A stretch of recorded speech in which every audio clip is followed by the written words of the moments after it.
The powers that built the solar temples of the 5th dynasty and the pyramids of the 6th dynasty weakened towards the end of the Old Kingdom, perhaps as a result of eroding economics, leaving the king less than divine. The power passed over into the hands of the nobles whose tombs now were larger and more elaborately decorated than the royalties. The state cult was that of the sun god Re at Heliopolis, whose priesthood and temples became more and more wealthy and powerful. When, by the end of the 6th dynasty, Egypt was threatened by external forces, the decline was inevitable. When the divinity of the king was disputed due to the collapse of royal authority, a gradual process of democratization of religious and funerary beliefs began. The nobles now claimed to have the right to individual immortality, something which hitherto had been the king's prerogative. In time everyone hoped for eternal life. This coincided with, or gave cause for, the rise of the cult of Osiris, something which seemed to have begun in the 6th dynasty. After that there seemed to have been a period of great inner turmoil, which was only broken by a line of princes from Waset, Thebes.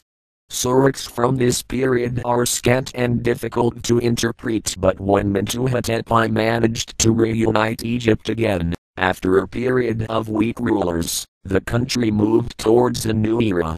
The Middle Kingdom.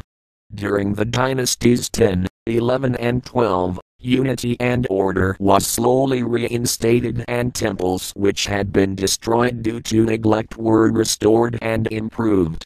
At this time the state cult of Re was replaced with not only the cult of Osiris but also other deities important to the new kings. At Thebes in Dynasty 11 the falcon-headed Montu became a main deity, although his cult center and origin probably was at Hermonthis. During the 12th dynasty the local deity Ammon became the state god in Thebes under the reign of Amenemhet I, and the temple to Ammon at Karnak began to be developed into one of the greatest religious centers in Egypt. It is believed that at the same time the temple to Amunekhet Accent consort but was founded. This too was the work of Amenemhet I, whose son Senusret I built an exquisite shrine at Karnak, the White Chapel, intended for the bark of Ammon to rest at during festivals and processions. Other temples which were built or elaborated on were the temple of Ptah at Memphis, Hathor at Dendera, Re-Adam at Heliopolis, Men at Coctus, and Osiris at Abydos. The cult of Osiris. When the Old Kingdom collapsed and ordinary man could no longer rely on the state and the divinity of the king, they began to look elsewhere for security in life and ways to immortality. And an obvious choice was Osiris, whom hitherto had been a target of worship only for the king. Origins. The name Osiris is the Greek form of the hieroglyph Wesir or WSR, which is thought to mean he who is strong, but no definite conclusion has been reached. It is also thought to mean the place of the eye. His origins are unclear. What seems certain is that he was a fertility god from the beginning, personifying the regrowth of vegetation. Besides being the ruler of the underworld, in his capacity as a vegetation god he was also regarded a corn deity, with association to an early corn god Neper, and connects to other Near Eastern deities like Adonis, Dionysus, Tammuz, but a common origin has not been proven. The myth. There exists no written account of his myth, so it is surmised it was handed down by oral tradition. The earliest and most complete version is by Plutarch, and thus it is Greek in style and of a much later period in history. It seems, however, that his role can be traced in the pyramid texts, Old Kingdom, and New Kingdom or Greek or Roman inscriptions and reliefs on some temple walls refers to rites held at annual festivals held to Osiris. In later days this myth tells of him as a king who ruled Egypt at an early period, who brought civilization and agriculture to the people, before he was brutally murdered by his brother Seth and later resurrected by his spouse the faithful Isis. He was depicted in mummy form, wearing the crown of Upper Egypt and carrying the royal insignia.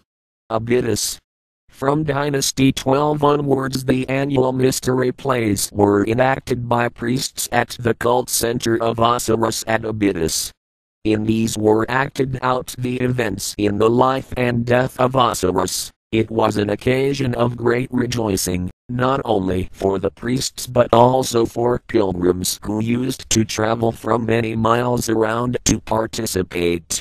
Some of the rites were held outside of the temple precinct, while others, the most sacred ones, were enacted in the most secluded parts of the temple.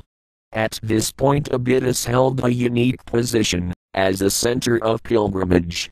Many people arranged to be buried there, or to have their mummies transported there before being taken back to be entombed. It was also common to have a stele set up there.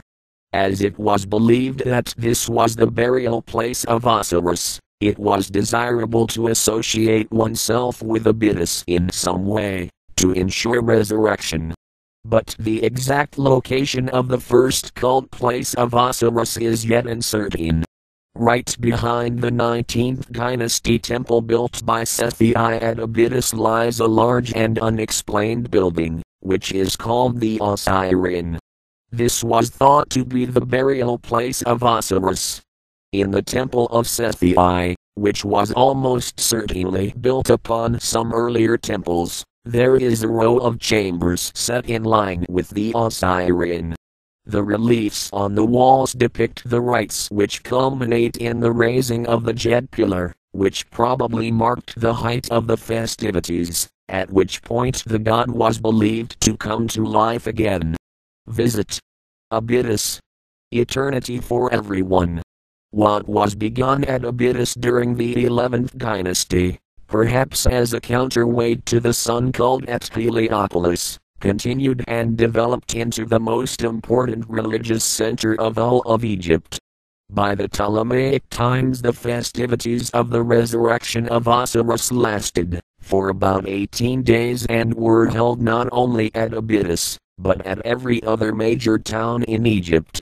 By dramatizing the life and death and resurrection of Osiris, the priests sought to ensure that the inundation and the regrowth of the crops would be returning to Egypt.